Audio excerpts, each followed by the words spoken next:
ভোর রাতে যখন সাহারি খেতে উঠবেন, আপনি তো সাহারি খেতে উঠেন, আপনি জানেন ওই সময়টার দাম কত? আমরা বেশিরভাগ মানুষ জানি না ভোর রাতের এই সময়টার দাম কত। আরে ভাই, এই সময়ের দোয়া 1 মিনিটের দোয়া অন্য সময়ের 100 মিনিটের সমান না।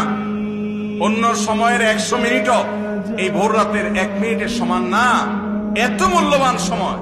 সারি খেতে উঠছেন, সারি খান, ভালো কথা, কিন্তু সারি খাওয়ার আগে পরে 10টা মিনিট জায়নামাজে মুসল্লাতে দাঁড়ান, একটু 2 রাকাত নামাজ পড়েন। এই সময়টা দোয়া কবুল হয়। আল্লাহ ডেকে ডেকে বান্দাকে দেন। একটু হাত তোলেন, চেষ্টা করবেন তো ইনশাআল্লাহ। আপনার বাসার এক কোনায় চলে যাবেন, একটু আলো আধারিতে চলে যাবেন, সেখানে গিয়ে বসে আল্লাহর কাছে একটু কথা বলবেন। সিজদা চলে যাবেন, সিজদা গিয়ে আল্লাহর সাথে একটু মন খুলে কথা বলবেন। আল্লাহ, আমি অনেক গুনাহ করেছি, আল্লাহ আমি অনেক পাপিষ্ঠ।